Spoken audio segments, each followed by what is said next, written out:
तो नीला कपड़ा पहन लो।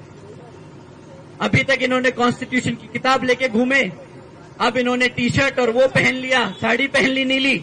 अब बस इनके पास और कोई ज्यादा विकल्प बचा नहीं, बहुजन समाज पार्टी का पटका पहन के और संसद में पहुंच जाएं।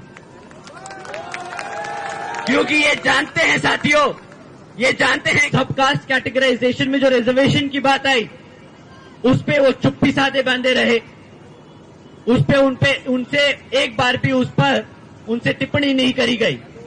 पर जब दोबारा से दिल्ली का इलेक्शन अब सर पे है और जानते हैं कि भाई दिल्ली में हमारे समाज की क्या संख्या रखी है, कितना समाज हमारा दिल्ली में रहता है और कितना वोट परसेंटेज हमारे समाज का यहाँ दिल्ली की जनता में है, तो जब अब दिल्ली का इलेक्शन सर पे है तो फिर से बाबा साहब के नाम पर राजनीति शुरू कर दी।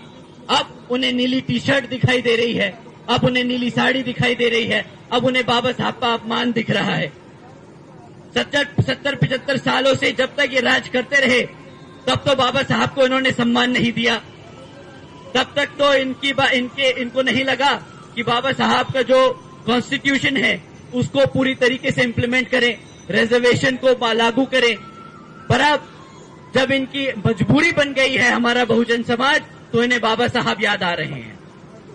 इन्होंने तो फैशन स्टेटमेंट बना ली, इन्होंने तो कांग्रेसियों ने तो फैशन स्टेटमेंट बना रखी है। ये जानते हैं कि हाथ के निशान पर वोट नहीं दबेगा, हाथ के निशान पर इन्हें हमारे समाज का वोट नहीं मिलेगा। अब इन्हें वोट मिलेगा तो आदरणीय बहन कुमारी मायावती जी के नेतृत्व में रहकर मिलेगा।